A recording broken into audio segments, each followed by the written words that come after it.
आगे हमारे दोस्त आ गए. अरे बाळासाहेब यांना आपण नमन करतो.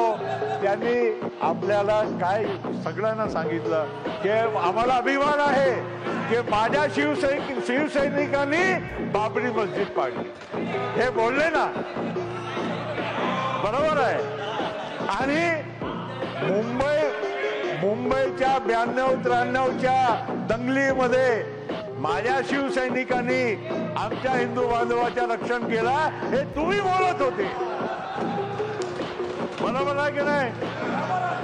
मग धन्य हो, आपको भी धन्य हो.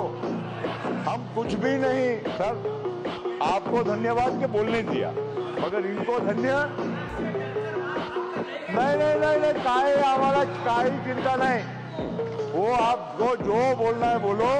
सच्चाई सच्चाई. देखो अभी अभी क्यों ऐसा कर रहे हो? अच्छा अच्छा, आज पहली बार सर, पहली बार आखिरी में पहली बार हमारे संजय भैया का भाषण नरोबा कुंजोरबा था. कभी नहीं तो बिल्कुल टक टक टक टक टक बोलते. आज क्या बोलूं क्या नहीं बोलूं उनको समझ में नहीं आ रहा था. क्या बोलूं नहीं बोलूं. देखो अभी भी एकदम ऐसा ही कर रहे हैं. फळबागेतून लाखो रुपये उत्पन्न मिळवण्यासाठी हवे परफेक्ट मार्गदर्शन. आजच संपर्क करा दक्कन फार्म कोल्हापूर 9766249071 वर.